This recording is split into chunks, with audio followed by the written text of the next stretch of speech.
ಜೀವನದಲ್ಲಿ ಯಾವಾಗಿಂದನೋ ಕಾಡಲ್ಲಿ ಓಡಾಡಬೇಕು ಅಂತ ಅನ್ಕೊತಾ ಇದ್ದೆ.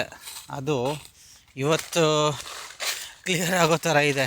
ಯಾಕಂದರೆ ಕಾಡ್ಚಿಚ್ಚು ಹೇಗೆ ಬರುತ್ತೆ ಅಂತ ಹೇಳಿದ್ರೆ ನೋಡಿ, ಇಲ್ಲಿ ನೋಡಿ ಈ ಥರ ಒಣಗೋಗಿರುತ್ತಲ್ಲ, ಈ ಒಣಗೋಗಿರೋದಕ್ಕೆ ಏನಾದರೂ ಸ್ವಲ್ಪ ಬೆಂಕಿ ಬಿದ್ದರೂ ಕೂಡ ಇಲ್ಲಿ ಬೆಂಕಿ ಹಚ್ಕೊಂಡ್ಬಿಡುತ್ತೆ. ಈ ಬೆಂಕಿ ಹಚ್ಕೊಂಡ್ರೆ ಇದು ಸುಮ್ಮನೆ ಇರಲ್ಲ, ಉರಿತಾ ಹೋಗ್ತಾರತ್ತೆ ನೋಡಿ.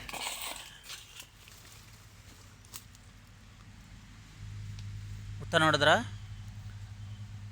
ಈ ಥರ ಹೊತ್ತುಗಳಲ್ಲಿ ಹಾವುಗಳೆಲ್ಲ ಇರ್ತವೆ.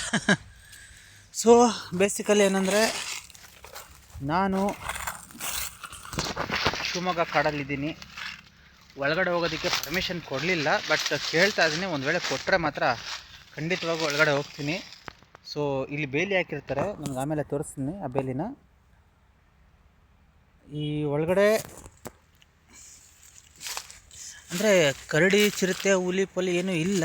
ಆದರೆ ನೋಡಿ ಇಲ್ಲಿ ನೋಡಿ ಈ ನೋಡಿದ್ರ ಈ ಸಣ್ಣವು ಅಂದರೆ ಇದರಲ್ಲಿ ಮುಳ್ಳಿರುತ್ತೆ. ಈ ಮುಳ್ಳು ಚುಚ್ಕೊಂಡ್ರೆ ಚರ್ಮ ಕಿತ್ಕೊಂಬಂದ್ಬಿಡುತ್ತೆ. ನೋಡಿ ಇಲ್ಲಿ ಕೆಳಗಡೆ ಕೂಡ ಇದೆ, ಬಟ್ ಹುಷಾರಾಗಿ ಹೋಗಬೇಕು. ಆ ಕಡೆ ನಾವು ಸ್ಟ್ರೈನ್ ಹಾಕ್ಕೊಂಡು, ಯಾಕಂದರೆ ಸ್ವಲ್ಪ ನೋಡಿದ್ರಾ ಇಟ್ಕೊಂಡ್ಬಿಡ್ತು. ನೋಡಿದ್ರಾ ನೋಡು, ಹಿಂಗೆ ಇಟ್ಕೊಂಡ್ರೆ ನೋಡು, ಕೊಮರಂ ಭೀಮ ಅದು RRR ಪಿಕ್ಚರಲ್ಲಿ ಬರುತ್ತೆ, ಹಿಂಗೆ ಎಳೆದ್ರೆ ನೋಡಿದ್ರೆ ಚರ್ಮ ಕಿತ್ಕೊಂಡ್ಬರುತ್ತೆ, ಹಂಗೆ ನೋಡಿದ್ರಾ. ಸೊ ಸ್ವಲ್ಪ ಹುಷಾರಾಗಿ ಹೋದರೆ ನಾವು ಹುಷಾರಾಗಿ ಆ ಕಡೆ ಈ ಕಡೆ ಪಾರಾಗೋದಕ್ಕಾಗುತ್ತೆ. ನೋಡೋಣ ಕಾಡು ಎಷ್ಟು ಎಕ್ಸ್ಪ್ಲೋರ್ ಮಾಡೋಕ್ಕಾಗುತ್ತೋ. ಅಂದರೆ ಇಲ್ಲಿ ಹುಲಿ ಚಿರತೆಗಳು ಆ ಕಡೆ ಇದ್ದಾವೆ, ಈ ಕಡೆ ಜಿಂಕೆಗಳು ಮತ್ತು ಇದೇನೋ ಹಿಮಸರಂಗ ಹೇಳ್ತಾರಲ್ಲ, ಅವು ಇದ್ದಾವಂತೆ.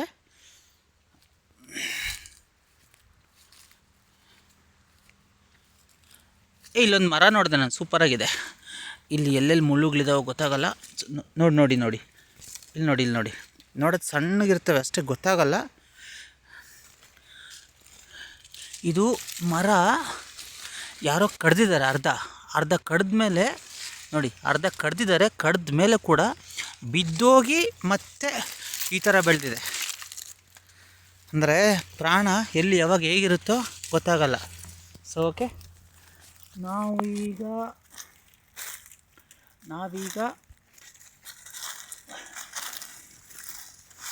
ಇನ್ನು ಒಳಗಡೆ ಹೋಗಿ ಟ್ರೈ ಮಾಡ್ತಾಯಿದ್ದೀವಿ. ಒಳಗಡೆ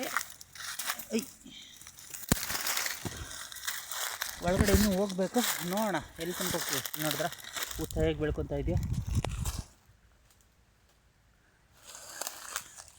ಏನಿದೆ ನನಗೂ ಗೊತ್ತಿಲ್ಲ. ಯಾಕೆ ತುಂಬ ರಿಸ್ಕ್ ತೊಗೊಳ್ಳೋದು, ಅಂದರೆ ಬರೀ ಉತ್ತಗಳೇ ಇದ್ದಾವೆ. ಇನ್ನು ಮುಂದೆ ಹೋಗ್ತಾ ಇನ್ನೂ ಏನೇನೋ ಕಾಣಿಸ್ತವೆ. ನೋಡೋಣ. ಪರ್ಮಿಷನ್ ಅಂದರೂ ಕೊಡಲಿಲ್ಲ, ಬಟ್ ಹಾಗೆ ತೂರ್ಕೊಂಬಂದ್ಬಿಟ್ಟಿದ್ದೀನಿ. ಫುಲ್ ವಿಡಿಯೋ ನಾನು ಅಪ್ಲೋಡ್ ಮಾಡ್ತೀನಿ ಅತಿ ಶೀಘ್ರದಲ್ಲಿ. ಅಲ್ಲಿ ತನಕ ಬಾಯ್. ಪ್ಲೀಸ್ ಸಬ್ಸ್ಕ್ರೈಬ್ ಒಂಟಿ ನಾವಿಕಾ ಯೂಟ್ಯೂಬ್ ಚಾನಲ್.